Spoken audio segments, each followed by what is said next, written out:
Social media ഇൻഫ്ലുവൻസറായ Jasmin Jaffar reels ചിത്രീകരണത്തിനിടെ കാൽ കഴുകിയ ഗുരുവായൂർ ക്ഷേത്രക്കുളത്തിൽ പുണ്യാഹം. ക്ഷേത്രത്തിൽ 6 ദിവസത്തെ പൂജകളും ശീവേലിയും ആവർത്തിക്കും. നാളെ രാവിലെ മുതൽ 18 പൂജകളും 18 ശീവേലിയും വീണ്ടും നടത്തും. ഗുരുവായൂർ ദേവസ്വത്തിന്റേതാണ് തീരുമാനം. അഹിന്ദുവായ ജാസ്മിൻ ജാഫർ ഈ ക്ഷേത്രക്കുളത്തിൽ എത്തുകയും അവിടെ കാൽ കഴുകുകയും റീൽസ് ചിത്രീകരിക്കുകയും ചെയ്തിരുന്നു. ഇത് ഹൈക്കോടതി ഉത്തരവിന്റെ ലംഘനം തന്നെയായിരുന്നു. ആ സമയത്ത് ഗുരുവായൂർ അഡ്മിനിസ്ട്രേറ്റർ നൽകിയ പരാതിയുടെ അടിസ്ഥാനത്തിൽ ടെമ്പിൾ പോലീസ് ഇവർ ഈ ക്ഷേത്രത്തിൽ അല്ലെങ്കിൽ പള്ളിയിൽ അല്ലെങ്കിൽ ഏത് ആരാധനകളാവട്ടെ, അവിടെ പോകുമ്പോൾ അവിടെ കുറച്ച് നിർദ്ദേശങ്ങളുണ്ടാവും. കുളിച്ച് ശുദ്ധമായി മനസ്സോടെ ഞാനെന്ന ഭാവം പറഞ്ഞ് മനുഷ്യൻ വെറും തുച്ഛമായ ജന്മമുള്ളൂ എന്ന് വിചാരിച്ച് ഭഗവാന്റെ മുമ്പിൽ പോകണം. അങ്ങനെ വേണം നമ്മൾ അങ്ങോട്ട് ചെല്ലാൻ. ഇപ്പോൾ ജാസ്മിൻ ജാഫറിനെ സംബന്ധിച്ചിടത്തോളം അത് അവിടെ ചെന്ന് റീൽസ് ചിത്രീകരിക്കാൻ പോയി ഒന്നാം തെറ്റ്. അത് അവിടുത്തെ നിയമം അനുവദിക്കില്ല. ഗുരുവായൂരിൽ കേക്ക് മുറിച്ചപ്പോൾ അന്ന് നിരോധിച്ചതാണ്. അതൊക്കെ അറിഞ്ഞുകൊണ്ടിരുന്നിട്ടും പോയി റീൽസ് ചിത്രീകരിക്കാൻ പോയ ഒന്നാമത്തെ തെറ്റ്.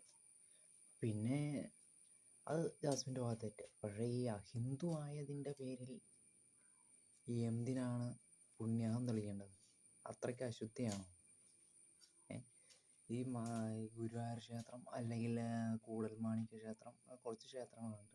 അല്ല, അഹിന്ദുക്കളെ പ്രവേശിപ്പിക്കില്ല. ഈ ഹിന്ദു എന്ന വാക്ക് അവിടെ നിന്ന് വന്നത് അത് പേർഷ്യൻകാർ പറഞ്ഞിട്ടുള്ളതാണ്. അത് സിനിമ നിങ്ങൾ നാരായൺ മൂവി കണ്ടിട്ടുള്ള ഡയലോഗ് ഇപ്പോഴും റിയലി ട്രെൻഡാണ്.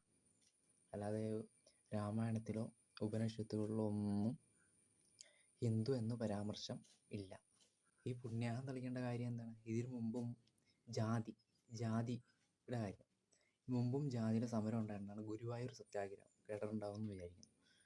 1931 തുടങ്ങി 1947, 32, 33, 34, 36, 37, 38, 39, 40, 41 12 വർഷം എടുത്തിട്ടാണ് മറ്റ് ജാതിക്കാരെ കയറ്റി തുടങ്ങിയത്. ആ ക്ഷേത്രത്തിൻ്റെ പരിസരത്തോ ഇടവഴിയിലോ ആൾക്കാർ നിൽക്കാൻ പാടില്ലായിരുന്നു. വളരെയധികം നിരാഹാരം കേളപ്പൻ, പി കൃഷ്ണപിള്ള, മണിയൊക്കെ അടിച്ച് അദ്ദേഹത്തിന് ഒരുപാട് മർദ്ദനം കിട്ടും. അങ്ങനെ സംഭവങ്ങൾക്ക് ശേഷമാണ് മറ്റ് ജാതിക്കാരെ കയറ്റി തുടങ്ങിയത്.